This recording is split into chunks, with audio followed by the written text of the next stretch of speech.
இப்ராஹிம் அலைஹிஸ்ஸலாம் அல்லாஹ்விடத்திலே பிரார்த்தனை செய்தார்கள். ரப்பி ஜஅல்னி முகீமஸ் ஸலாத் வ மின் ذُرِّيَّتِي, யா அல்லாஹ் என்னையும் என்னுடைய வாரிசுகளையும் தொழுகை நிறைவேற்றக்கூடியவராக ஆக்கி வை. இன்று பிள்ளை தொழுவான், ஆனால் கணவன் தொழமாட்டான், கணவன் தொழுவான், மனைவி தொழமாட்டாள். இதுவெல்லாம் முஸ்லிம் குடும்பமே கிடையாது. கணவன் தொழுது மனைவி தொழவில்லை என்றால் இது முஸ்லிம் குடும்பம் கிடையாது.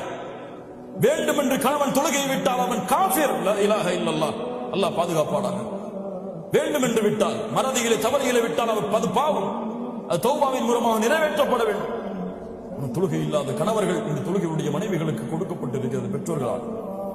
பிள்ளைகள் தொழாமல் இருக்கிறார்கள். கவலை இல்லாமல் முஸ்லிம் பெண்களான ஆண்களும் பெண்களும் வாழ்கிறார்கள். இந்த வயசுலயே காலையில் 4 மணிக்கு எழுந்து பணியில போய் தொழுகணுமா? 10th எக்ஸாம் இருக்கு, இவெல்லாம் தொழுக போனா என்ன ஆகும்? பரிச்சை குழந்தை போயிருமே. லா இலாஹ இல்லல்லாஹ். உனக்கு உங்களுடைய பிள்ளைக்கு உலகத்தை காட்டி வளர்க்கிறீர்களா? உங்களுடைய பிள்ளைக்கு உலகம் மட்டும் போதும் என்று மறுமையை மறக்க வைக்கிறீர்களா? அல்லாஹு அக்பர், அல்லாஹ் மிகப்பெரியவன் இல்லை, உங்களுடைய 10th எக்ஸாமும் 12th எக்ஸாமும் தான் மிகப்பெரியது என்பதை உங்களுடைய பிள்ளைக்கு நீங்கள் கற்றுக் கொடுக்கிறீர்களா? இந்த பிள்ளை எதை நோக்கி செல்லும் வளர்ந்ததற்கு பிறகு?